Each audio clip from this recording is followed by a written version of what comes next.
நிறைந்த தேவன் அவள் மன்னித்து வாழ்க்கை தருகிறார் எப்போதும்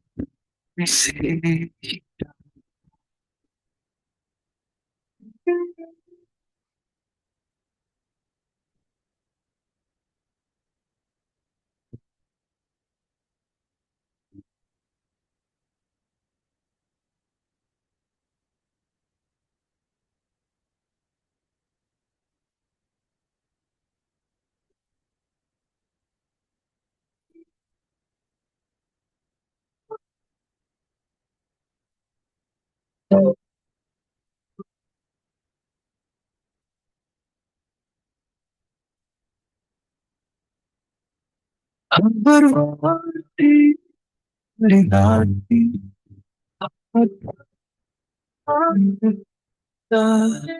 அவத்து மேறினும் துயரம் சூழ்நிலும் அப்பள் சந்தி எனக்கு தந்தாள்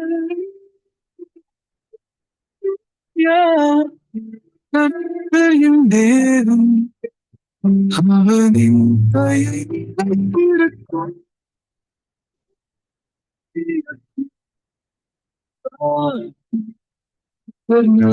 அவர் என்ன செய்கிறது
ரெண்டு சாமுவேல் 10ஆம் அதிகாரம். அதன் பின்பு அம்மோன் புத்திரரின் ராஜா மரித்து போனான். அவன் குமாரனாகிய ஆனூன் அவன் பட்டத்திற்கு ராஜாவானான். அப்பொழுது தாவீது ஆனூனின் தகப்பனாகிய நாகாஸ் எனக்கு தயை செய்தது போல அவன் குமாரனாகிய இவனுக்கு நான் தயை செய்வேன் என்று சொல்லி அவன் தகப்பனுக்காக அவனுக்கு ஆறுதல் சொல்ல தன் ஊழியக்காரரை அனுப்பினான்.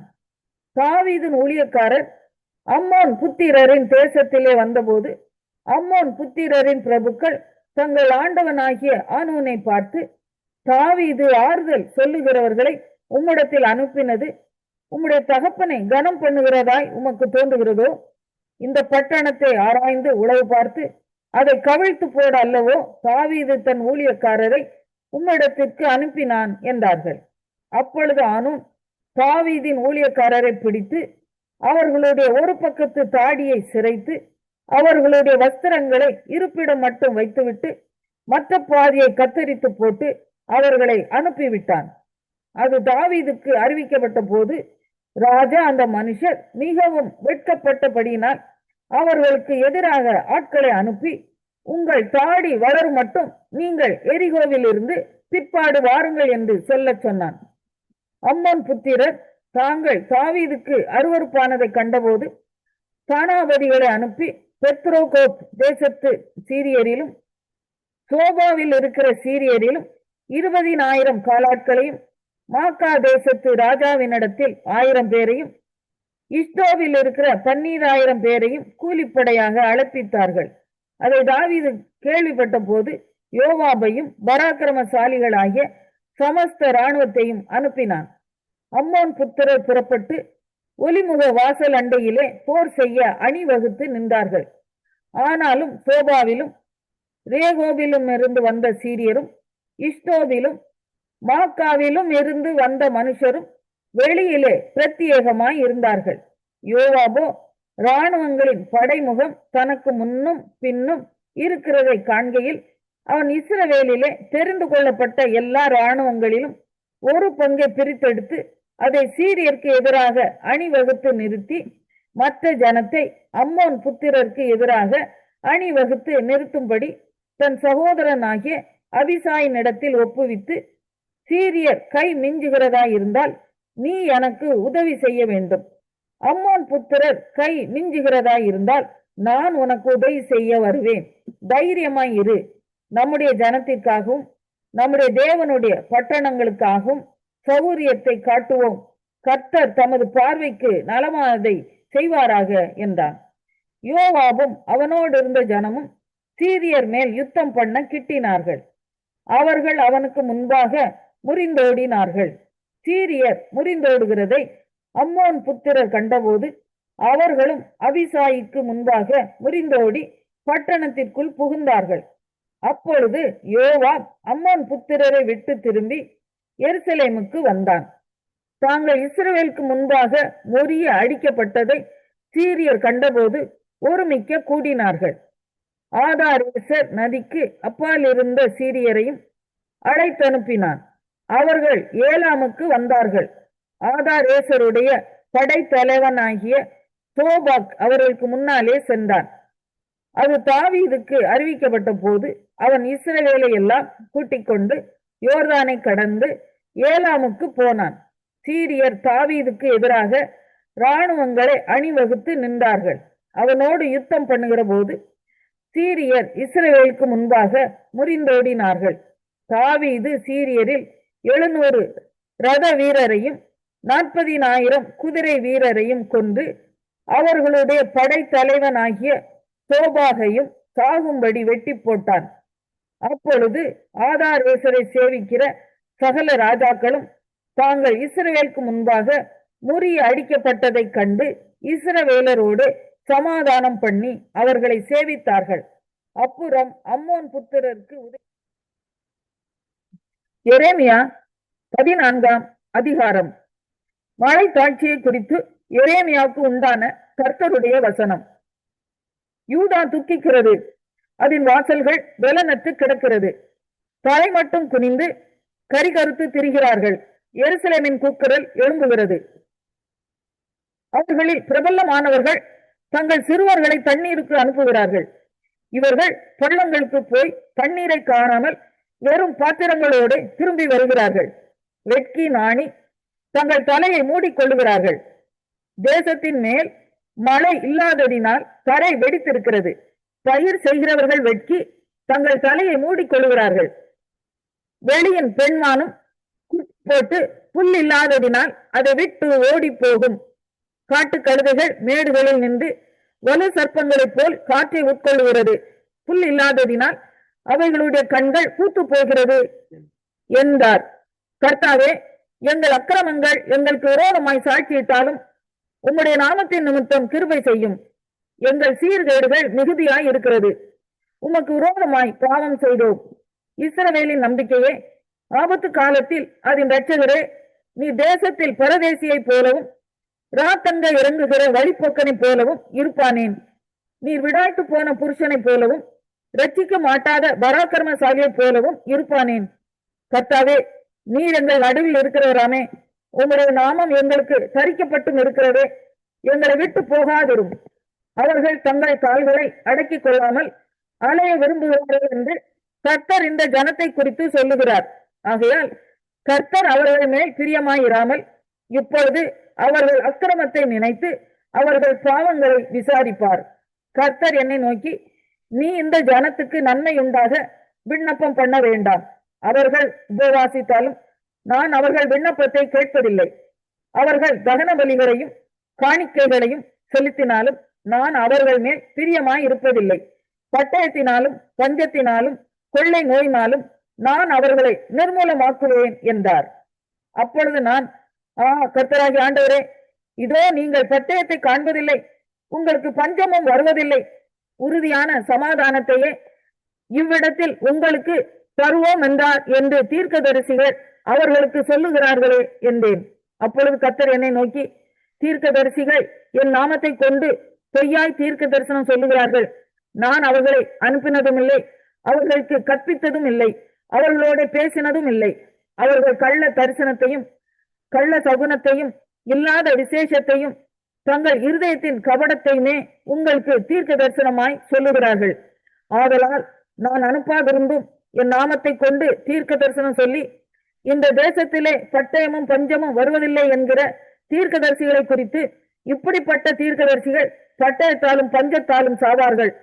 அவர்களிடத்தில் தீர்க்க தரிசனம் கேட்கும் ஜனங்களும் எருசலேமின் வீதிகளிலே பட்டயத்தாலும் பஞ்சத்தாலும் அழிந்து அவர்களும் அவர்கள் மனைவிகளும் அவர்கள் குமாரர்களும் அடக்கம் பண்ணுவார் இல்லாமல் கிடப்பார்கள். அவர்களுடைய பொல்லாப்பை அவர்கள் மேல் வரப்பண்ணுவேன் என்று கர்த்தர் சொல்லுகிறார். என் கண்களில் இருந்து இரவும் பகலும் ஓயாமல் கண்ணீர் ஓடிக்கொண்டிருக்கும். என் ஜனம் என்கிற குமாரத்தியாகிய கன்னிகை மகா வேதனையுள்ள அடியினாலும் கொடிய காயத்தினாலும் சேதப்பட்டிருக்கிறாள். நான் வெளியே போனால் இதோ பட்டயத்தால் கொல்லப்பட்டவர்கள், நகரத்தில் வந்தால் இதோ பஞ்சத்தால் வருந்துகிறவர்கள். தீர்க்கதரிசிகளும் ஆசாரியர்களும் ஒன்றும் அறியாமல் தேசத்தில் அலைகிறார்கள் என்னும் இந்த வார்த்தையை அவர்களுக்கு சொல் என்றார். யூதாவை முற்றிலும் வெறுத்தீரோ? சீயோன் உம்முடைய ஆத்துமாவுக்கு அரோசியமாயிற்றோ? நாங்கள் ஆரோக்கியம் அடையக்கூடாதபடி எங்களை ஏன் அடித்தீர்? சமாதானத்துக்கு காத்திருந்தோம், ஒரு நன்மையும் இல்லை. ஆரோக்கிய காலத்துக்கு காத்திருந்தோம், இதோ ஆபத்து. கர்த்தாவே, எங்கள் தீமையையும் எங்கள் பிதாக்களின் அக்கிரமத்தையும் நாங்கள் அறிந்திருக்கிறோம். உமக்கு விரோதமாய் பாவம் செய்தோம். உம்முடைய நாமத்தின் நிமித்தம் எங்களை அருவருக்காதிரும். உமது மகிமையின் சிங்காசனத்தை கனவீனப்படுத்தாதேயும். எங்களோட உமக்கு இருக்கிற உடன்படிக்கை அபத்தமாகாதபடி எங்களை நினைத்தருளும். புற ஜாதிகளுடைய வீணான தேவர்களுக்குள் மழை வருஷிக்க பண்ணத்தக்கவர்கள் உண்டோ? அல்லது வானங்கள் தானாய் மழைகளை கொடுக்குமோ? எங்கள் தேவனாகிய கர்த்தராய் இருக்கிற நீரல்லவோ அதை செய்கிறவர். ஆகையால் உமக்கு காத்திருக்கிறோம். தேவரீர் இவைகளை எல்லாம். மத்தேயு 25 அதிகாரம். அப்பொழுது பரலோக ராஜ்யம் தங்கள் தீவட்டிகளை பிடித்துக் கொண்டு மணவாளனுக்கு எதிர்கொண்டு போக புறப்பட்ட 10 கன்னிகைகளுக்கு ஒப்பாயிருக்கும். அவர்களில் 5 பேர் புத்தி உள்ளவர்களும் 5 பேர் புத்தி இல்லாதவர்களுமாயிருந்தார்கள். புத்தி இல்லாதவர்கள் தங்கள் தீவட்டிகளை எடுத்துக்கொண்டு போனார்கள், எண்ணெயையோ கூட கொண்டு போகவில்லை. புத்தி உள்ளவர்கள் தங்கள் தீவட்டிகளோடும் கூட தங்கள் பாத்திரங்களில் எண்ணெயையும் கொண்டு போனார்கள். மணவாளன் வர தாமதித்த போது அவர்கள் எல்லாரும் நித்திரை மயக்கமடைந்து தூங்கிவிட்டார்கள். நடு ராத்திரியிலே, இதோ மணவாளன் வருகிறார், அவருக்கு எதிர்கொண்டு போக புறப்படுங்கள் என்கிற சத்தம் உண்டாயிற்று. அப்பொழுது அந்த கன்னிகைகள் எல்லாரும் எழுந்திருந்து தங்கள் தீவட்டிகளை ஆயத்தப்படுத்தினார்கள். புத்தி இல்லாதவர்கள் புத்தியுள்ளவர்களை நோக்கி, உங்கள் எண்ணெயில் எங்களுக்கு கொஞ்சம் கொடுங்கள், எங்கள் தீவட்டிகள் அணைந்து போகிறதே என்றார்கள். புத்தியுள்ளவர்கள் பிரதியுத்தரமாக, அப்படியல்ல, எங்களுக்கும் உங்களுக்கும் போதாமல் இராதபடி நீங்கள் விற்கிறவர்களிடத்திற்கு போய் உங்களுக்காக வாங்கிக் கொள்ளுங்கள் என்றார்கள். அப்படியே அவர்கள் வாங்க போன போது மணவாளன் வந்துவிட்டார். ஆயத்தமாய் இருந்தவர்கள் அவரோட கூட கல்யாண வீட்டுக்குள் பிரவேசித்தார்கள். கதவும் அடைக்கப்பட்டது. பின்பு மற்ற கன்னிகைகளும் வந்து, ஆண்டவரே, ஆண்டவரே, எங்களுக்கு திறக்க வேண்டும் என்றார்கள். அதற்கு அவர், உங்களை அறியேன் என்று மெய்யாகவே உங்களுக்கு சொல்லுகிறேன் என்றார். மனுஷகுமாரன் வரும் நாளையாவது நாளிகையாவது நீங்கள் அறியாதிருக்கிறபடியால் விழித்திருங்கள். அன்றையும் பரலோக ராஜ்யம் புற தேசத்துக்கு பிரயாணமாய் போகிற ஒரு மனுஷன் தன் ஊழியக்காரரை அழைத்து தன் ஆஸ்திகளை அவர்கள் வசமாய் ஒப்புக் கொடுத்தது போல் இருக்கிறது. அவன் அவனுடைய திறமைக்கு தக்கதாக ஒருவனிடத்தில் 5 தாலந்தும், ஒருவனிடத்தில் 2 தாலந்தும், ஒருவனிடத்தில் 1 தாலந்துமாக கொடுத்து உடனே பிரயாணப்பட்டு போனான். 5 தாலந்தை வாங்கினவன் போய் அவைகளை கொண்டு வியாபாரம் பண்ணி வேறு 5 தாலந்தை சம்பாதித்தான். அப்படியே 2 தாலந்தை வாங்கினவனும் வேறு 2 தாலந்தை சம்பாதித்தான். 1 தாலந்தை வாங்கினவனோ போய் நிலத்தை தோண்டி தன் எஜமானுடைய பணத்தை புதைத்து வைத்தான். வெகு காலமான பின்பு அந்த ஊழியக்காரருடைய எஜமான் திரும்பி வந்து அவர்களிடத்தில் கணக்கு கேட்டான். அப்போது 5 தாலந்தை வாங்கினவன் வேறு 5 தாலந்தை கொண்டு வந்து, ஆண்டவனே, 5 தாலந்தை என்னிடத்தில் ஒப்புவித்தீரே, அவைகளை கொண்டு இதோ வேறு 5 தாலந்தை சம்பாதித்தேன் என்றான். அவனுடைய எஜமான் அவனை நோக்கி, நல்லது, உத்தமமும் உண்மையும் உள்ள ஊழியக்காரனே, கொஞ்சத்திலே உண்மையாயிருந்தாய், அநேகத்தின் மேல் உன்னை அதிகாரியாக வைப்பேன், உன் எஜமானனுடைய சந்தோஷத்திற்குள் பிரவேசி என்றான். 2ஆம் தாலந்தை வாங்கினவனும் வந்து, ஆண்டவனே, 2 தாலந்தை என்னிடத்தில் ஒப்புவித்தீரே, அவைகளை கொண்டு இதோ வேறு 2 தாலந்தை சம்பாதித்தேன் என்றான். அவனுடைய எஜமான் அவனை நோக்கி, நல்லது, உத்தமமும் உண்மையும் உள்ள ஊழியக்காரனே, கொஞ்சத்திலே உண்மையாயிருந்தாய், அநேகத்தின் மேல் உன்னை அதிகாரியாக வைப்பேன், உன் எஜமானனுடைய சந்தோஷத்துக்குள் பிரவேசி என்றான். 1 தாலந்தை வாங்கினவன் வந்து, ஆண்டவனே, நீர் விதைக்காத இடத்தில் அறுக்கிறவரும் தெளிக்காத இடத்தில் சேர்க்கிறவருமான கடினமுள்ள மனுஷன் என்று அறிவேன். ஆகையால் நான் பயந்து போய் உமது தாலந்தை நிலத்தில் புதைத்து வைத்தேன், இதோ உம்முடையதை வாங்கிக் கொள்ளும் என்றான். அவனுடைய எஜமான் பிரதியுத்தரமாக, பொல்லாதவனும் சோம்பலுமான ஊழியக்காரனே, நான் விதைக்காத இடத்தில் அறுக்கிறவன் என்றும் தெளிக்காத இடத்தில் சேர்க்கிறவன் என்றும் அறிந்திருந்தாயே. அப்படியானால் நீ என் பணத்தை காசுக்காரர் வசத்தில் போட்டு வைக்க வேண்டியதா இருந்தது. அப்பொழுது நான் வந்து என்னுடையதை வட்டியோட வாங்கிக் கொள்வேனே என்று சொல்லி அவனிடத்தில் இருக்கிற தாலந்தை எடுத்து 10 தாலந்துள்ளவனுக்கு கொடுங்கள். உள்ளவன் எவனோ அவனுக்கு கொடுக்கப்படும், பரிபூரணமும் அடைவான். இல்லாதவனிடத்திலிருந்து உள்ளதும் எடுத்துக் கொள்ளப்படும். மற்ற ஊழியக்காரனாகிய இவனை புறம்பான இருளிலே தள்ளிப்படுங்கள், அங்கே அழுகையும் பற்கடிப்பும் உண்டாயிருக்கும் என்றான். அன்றைய மனுஷகுமாரன் தமது மகிமை பொருந்தினவராய் சகல பரிசுத்த தூதரோடும் கூட வரும்போது தமது மகிமையுள்ள சிங்காசனத்தின் மேல் வீற்றிருப்பார். அப்பொழுது சகல ஜனங்களும் அவருக்கு முன்பாக சேர்க்கப்படுவார்கள். மெய்ப்பனானவன் செம்மறியாடுகளையும் வெள்ளாடுகளையும் வெவ்வேறாக பிரிக்கிறது போல அவர்களை அவர் பிரித்து செம்மறியாடுகளை தமது வலது பக்கத்திலும் வெள்ளாடுகளை தமது இடது பக்கத்திலும் நிறுத்துவார். அப்பொழுது ராஜா தமது வலது பக்கத்தில் நிற்பவர்களை பார்த்து, வாருங்கள், என் பிதாவினால் ஆசீர்வதிக்கப்பட்டவர்களே, உலகம் உண்டானது முதல் உங்களுக்காக ஆயத்தம் பண்ணப்பட்டிருக்கிற ராஜ்யத்தை சுதந்திரித்துக் கொள்ளுங்கள். பசியாய் இருந்தேன், எனக்கு போஜனம் கொடுத்தீர்கள். தாகமாய் இருந்தேன், என் தாகத்தை தீர்த்தீர்கள். அந்நியனாய் இருந்தேன், என்னை சேர்த்துக் கொண்டீர்கள். வஸ்திரம் இல்லாதிருந்தேன், எனக்கு வஸ்திரம் கொடுத்தீர்கள். வியாதியாய் இருந்தேன், என்னை விசாரிக்க வந்தீர்கள். காவலில் இருந்தேன், என்னை பார்க்க வந்தீர்கள் என்பார். அப்பொழுது நீதிமான்கள் அவருக்கு பிரதியுத்தரமாக, ஆண்டவரே, நாங்கள் எப்பொழுது உம்மை பசியுள்ளவராக கண்டு உமக்கு போஜனம் கொடுத்தோம்? எப்பொழுது உம்மை தாகமுள்ளவராக கண்டு உம்முடைய தாகத்தை தீர்த்தோம்? எப்பொழுது உம்மை அந்நியராக கண்டு உம்மை சேர்த்துக் கொண்டோம்? இப்பொழுது உம்மை வஸ்திரம் இல்லாதவராக கண்டு உமக்கு வஸ்திரம் கொடுத்தோம்? எப்பொழுது உம்மை வியாதி உள்ளவராகவும் காவலில் இருக்கிறவராகவும் கண்டு உம்மிடத்தில் வந்தோம் என்பார்கள். அதற்கு ராஜா பிரதியுத்தரமாக, மிகவும் சிறியவராகிய என் சகோதரரான இவர்களில் உங்களுக்கு நீங்கள் எதை செய்தீர்களோ அதை எனக்கே செய்தீர்கள் என்று மெய்யாகவே உங்களுக்கு சொல்லுகிறேன் என்பார். அப்பொழுது இடது பக்கத்தில் இருப்பவர்களை பார்த்து அவர், சபிக்கப்பட்டவர்களே, என்னை விட்டு பிசாசுக்காகவும் அவன் தூதர்களுக்காகவும் ஆயத்தம் பண்ணப்பட்டிருக்கிற நித்திய அக்கினியிலே போங்கள். பசியாயிருந்தேன், நீங்கள் எனக்கு போஜனம் கொடுக்கவில்லை. தாகமாயிருந்தேன், நீங்கள் என் தாகத்தை தீர்க்கவில்லை. அன்பனாயிருந்தேன், நீங்கள் என்னை தீர்க்கவில்லை. நீங்கள் எனக்கு வஸ்திரம் கொடுக்கவில்லை. வியாதி உள்ளவனாயும் காவலில் அடைக்கப்பட்டவனாயும் இருந்தேன், நீங்கள் என்னை விசாரிக்க வரவில்லை என்பார். அப்பொழுது அவர்களும் அவருக்கு பிரதியுத்தரமாக, ஆண்டவரே, உம்மை பசி உள்ளவராகவும் தாகமுள்ளவராகவும் அந்நியராகவும் வஸ்திரம் இல்லாதவராகவும் வியாதிப்பட்டவராகவும் காவலில் அடிக்கப்பட்டவராகவும் நாங்கள் எப்பொழுது கண்டு உமக்கு உதவி செய்யாதிருந்தோம் என்பார்கள். அப்பொழுது அவர் அவர்களுக்கு பிரதியுத்தரமாக, மிகவும் சிறியவர்களாகிய இவர்களில் ஒருவனுக்கு நீங்கள் எதை செய்யாதிருந்தீர்களோ அதை எனக்கே செய்யாதிருந்தீர்கள் என்று மெய்யாகவே உங்களுக்கு சொல்லுகிறேன் என்பார். அந்தபடி இவர்கள் நித்திய ஆக்கினையை அடையவும், நீதிமான்களோ